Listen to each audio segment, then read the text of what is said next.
सुनो सुनो, क्या सुनाना चाहते हो? मैं कौन हूँ? मैं इस देश का संविधान हूँ। मुझे डॉक्टर भीमराव अंबेडकर जी ने लिखा है। क्या आप और आप सब जानते हैं हमारे देश का संविधान क्या है? अरे ये तो बड़ी अफसोस की बात है। आप आज हमारे देश को आजाद हुए लगभग 79 साल होने वाले हैं। आप सब अपने मौलिक अधिकार और कर्तव्यों के बारे में नहीं जानते हैं। हाँ, मौलिक अधिकार और कर्तव्यों के बारे में।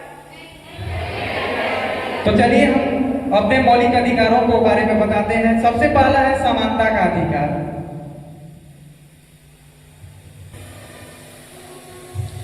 अरे लंगड़े, तुम्हें दिखाई नहीं दे रहा है क्या? अरे इसमें मेरा क्या गलती? आप भी तो देख के चल सकते हो। क्या आते हो क्या? एक तो जुबान लड़ाते हैं, ऊपर से आते हो। अरे इसमें मैं क्या कर सकता हूँ? मुझे ऊपर वाले ने ऐसे बनाया।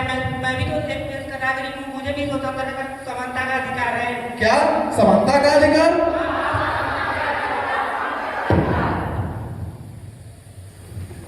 हमारा दूसरा मौलिक अधिकार है स्वतंत्रता का अधिकार।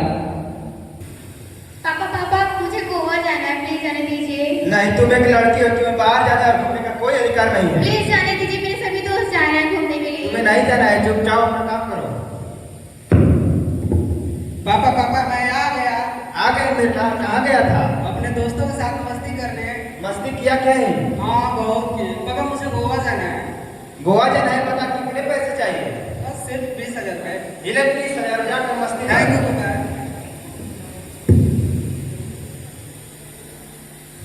ये क्या पापा, आपने भैया को क्यों जाने दिया और मुझे क्यों नहीं? नहीं, तुमको नहीं जाना है क्योंकि तुम एक लड़की हो। क्यों? मैं लड़की हूँ तो इसका मतलब मुझे आजादी नहीं मिलेगी। तुम्हें कोई अधिकार नहीं जाने की। मुझे स्वतंत्रता का अधिकार है। क्या स्वतंत्रता का अधिकार? हाँ, स्वतंत्रता।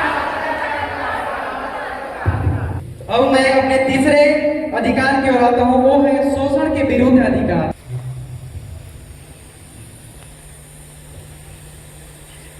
अरे ये क्या कर रहे हो? अरे साहब मैं सफाई कर रहा हूँ। कैसी साफ सफाई? चारों तरफ धूल पड़ी हुई है। साहब मैं अभी आया हूँ। तुम मुझसे जबान लड़ाओगे? अरे ये क्या कर रहे हैं? तुम कौन होते हो हमारे बीच में बोलने वाले? मैं इस देश का जिम्मेवार नागरिक हूँ और आप जानते हैं कि इसका उम्र कितना है? इसका उम्र 12 वर्ष से भी कम है। मुझे इसकी उम्र से कोई फर्क नहीं पड़ता। मैं इसको पैसे देता हूँ और मेरे पैसे से इसका घर चलता है। मानता हूँ कि आप इसको पैसे देते हैं, लेकिन ये तो शोषण के विरुद्ध अधिकार के अंतर्गत आता शोषण है। के विरुद्ध अधिकार? अगला हमारा अधिकार है धार्मिक स्वतंत्रता का अधिकार।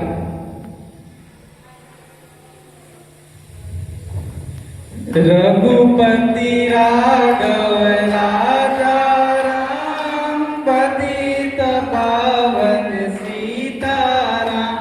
अरे तू कौन हो और यहाँ क्या कर रहे हो? मैं शेख साहब हूँ और मैं यहाँ बैठकर नमाज पढ़ता हूँ। अरे मेरा जगह है। ये मेरा जगह है। नहीं, मेरा जगह है। ये मेरा जगह है। मेरा जगह है। अरे भाई क्यों मेरा जगह है मेरा जगह कर रहे हो? अब अपने देश को जगह धर्म के आधार पर जगह को भी बांट दोगे क्या? हमारा देश एक धर्मनिरपेक्ष देश है और यहाँ सभी का धार्मिक सम्मान करना चाहिए। सबको अपना अधिकार है धार्मिक स्वतंत्रता का। स्वतंत्रता अधिकार? अब मैं अगले अधिकार की ओर हूँ, वो है शिक्षा का अधिकार। अरे तुम? हाँ मैं। तुम यहाँ क्या कर रही हो? मैं अपने आगे की पढ़ाई में यहाँ एडमिशन लेने आई हूँ। तुम पढ़ाई करोगी? हाँ क्यों नहीं, मैं पढ़ नहीं सकती।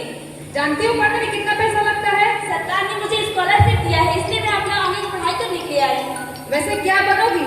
मैं शिक्षक बनकर इस देश के बच्चों को पढ़ाकर आगे बढ़ाना चाहती हूँ और उन्हें हर एक चीज का वो अधिकार करना चाहती हूँ जिससे वो वंचित है। ठीक है। शिक्षा का अधिकार? हाँ शिक्षा का अधिकार, इस देश के सभी की शिक्षा का अधिकार। अब मैं अपने अगले अधिकारों की ओर आता हूँ, वो है संवैधानिक उपचार का अधिकार। रुको, क्या तुम्हें रेड लाइट नहीं दिखाई दे रही? अरे मैडम मुझे बहुत जरूरी है, मुझे जाना है। जरूरी है तो क्या सिग्नल तोड़ के जाओगे? अब तुम नहीं जानती हो मैडम, मैं डीजीपी का बेटा हूँ। अच्छा तुम डीजीपी के बेटे हो, फिर तो तुम डबल चालान दो। नहीं मेरे पास लाइसेंस नहीं है, मैं चालान दूंगा ना लाइसेंस ये से। हमारे देश का कानून है, चाहे वो ऊंची पद का हो या वो नीचे पद का हो, सबको समान संवैधानिक उपचार का अधिकार है। क्या संवैधानिक उपचार का अधिकार?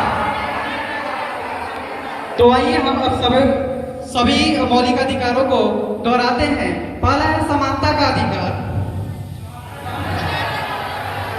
दूसरा है स्वतंत्रता का अधिकार, और तीसरा है शोषण के विरुद्ध अधिकार। धार्मिक स्वतंत्रता का अधिकार, शिक्षा का अधिकार, संवैधानिक उपचार का अधिकार।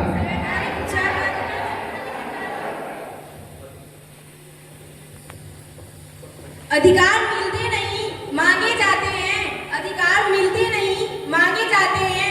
आजाद होते हुए भी हम कभी कभी गुलाम बनाए जाते हैं, आजाद होते हुए भी हम कभी कभी गुलाम बनाए जाते हैं।